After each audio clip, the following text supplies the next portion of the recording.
Now, sometimes these legal codes were exact. Okay, here's the laws, A, B, C, D.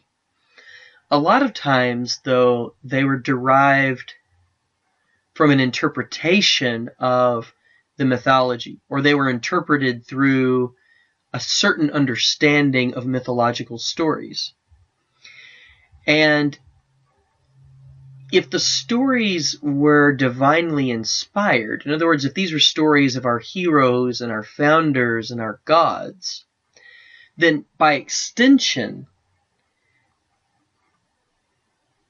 it would be easy to assume that these virtues and vices, okay, whatever was promoted in the stories was considered a good thing, and whatever was spoken poorly of was considered a bad thing. So depending on the stories that were told, people developed rules and manners that were in favor of certain behaviors and not in favor of other behaviors. So I call this whole process mythological reasoning. In other words, we're reasoning from the basis of our mythological story. And again, I want to go back and say mythology is not a judgment on calling something a myth, is not a judgment on whether or not it is true.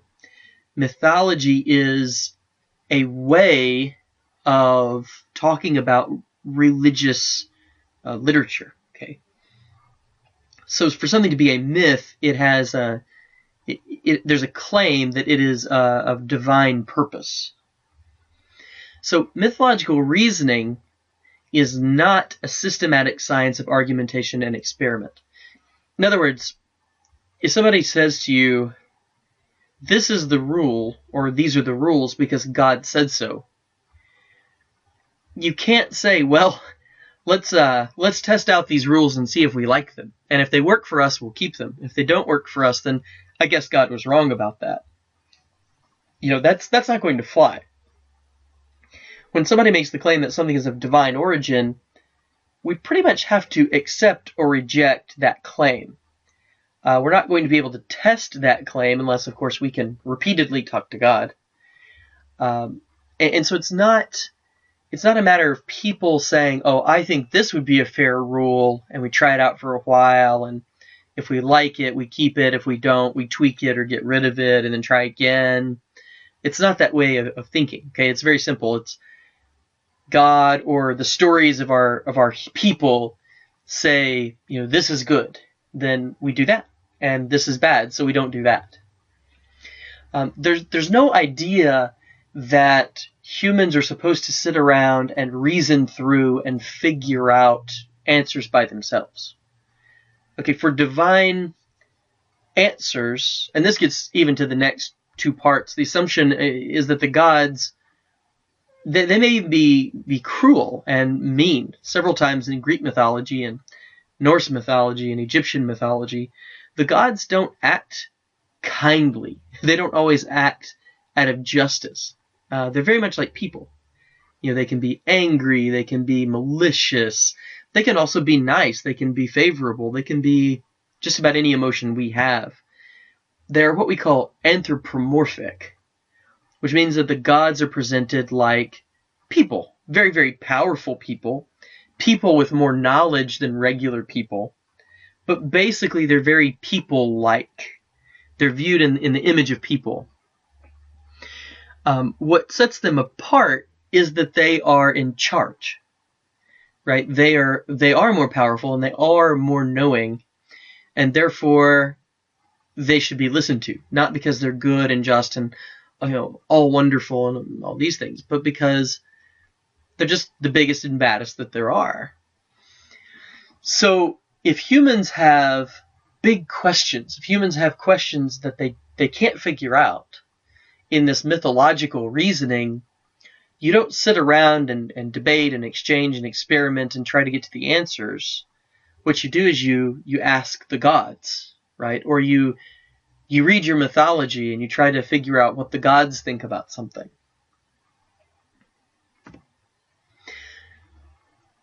a couple of early myths and laws that I think are, there's more in your notes, by the way, but I want to point out a couple where the mythology and the code of laws are very much in harmony, mirror what we're talking about.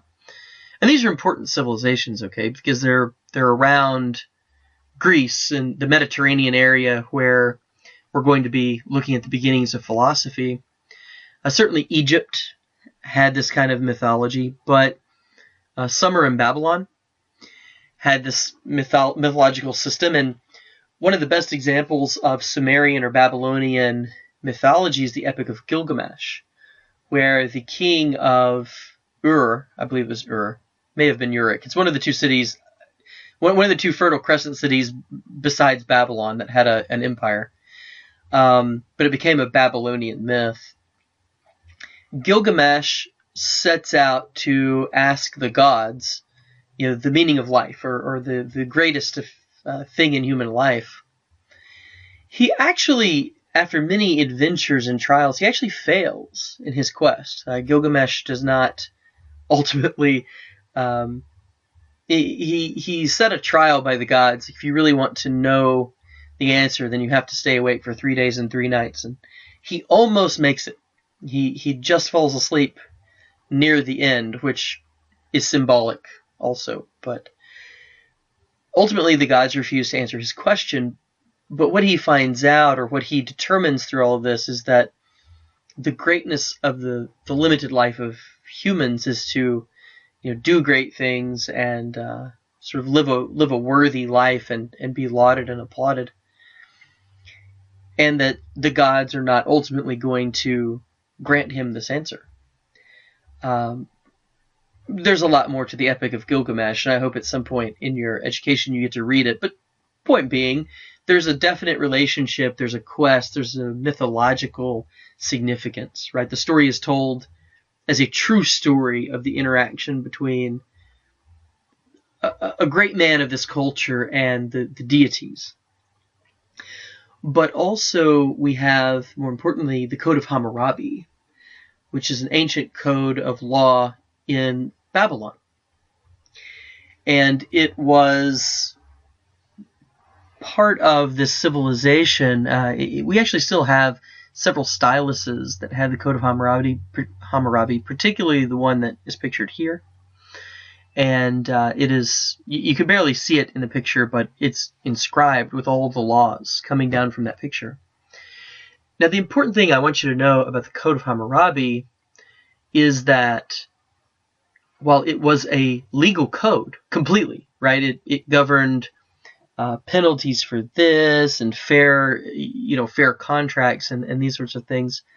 It even governed the different benefits and penalties for people at different social levels interacting. So, for example, if you killed a slave, you might owe that person some money. But if a slave killed a noble, we might have to get rid of them. But what's most interesting is there's a sort of prologue at the beginning of the Code of Hammurabi, where it goes on and on about how great Hammurabi is, and particularly how he has been given this code of laws by the gods. It talks about, how he's the master of this river, king of the winds, humble servant of this deity and humble child of that deity.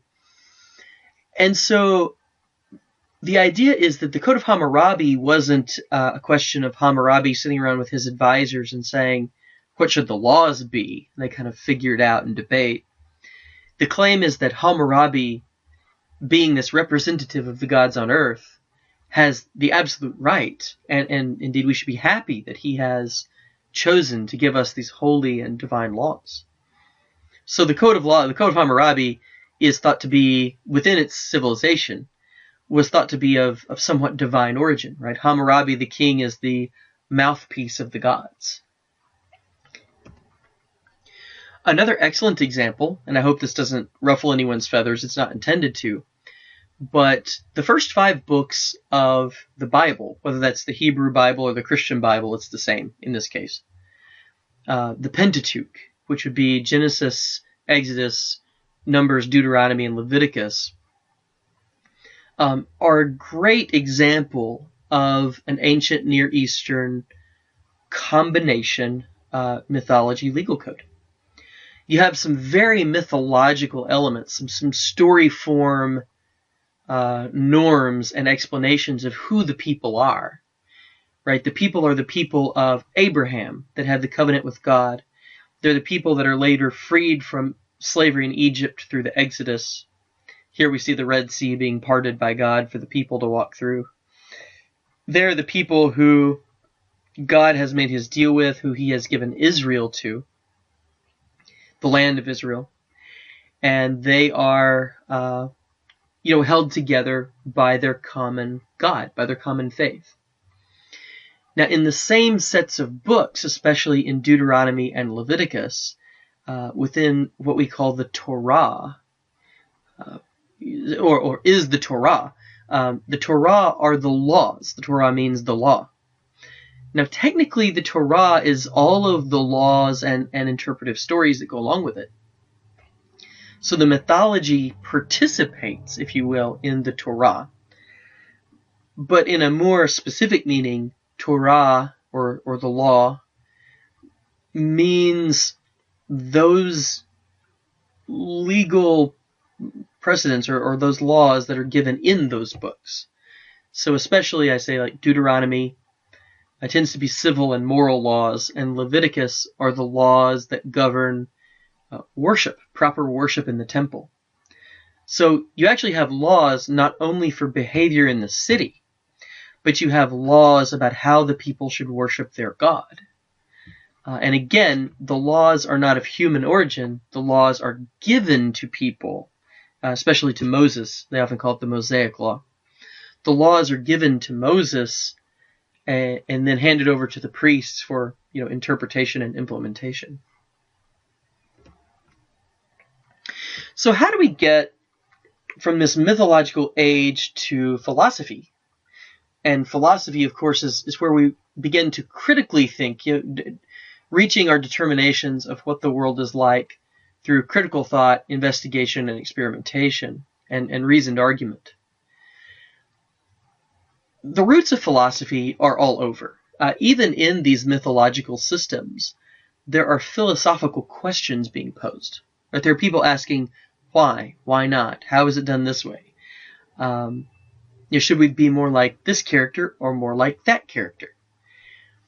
But although the roots of philosophy are present in all of these mythological systems, it's fair to say that Western philosophy, which is our primary concern in this course, began in ancient Greece. Now, I want to address something here. There are, of course, Eastern philosophies, and we will look at those a little bit, like Confucianism and Shintoism, etc. The issue is that Eastern philosophy is kind of its own separate branch. In other words, I'm not ignoring it for the most part because I think it's irrelevant or that it's lesser. But I feel like we can't cover Western philosophy and Eastern philosophy effectively in the same intro course. We would almost need a separate course called Intro to Eastern Philosophy or Eastern Thought, because the premises and the notions are very, very different. So instead, I want to focus on Western philosophy because that is the tradition that most of us come from, and it's the tradition that in the world today has gained, I would say, the most prominence for a number of historical factors.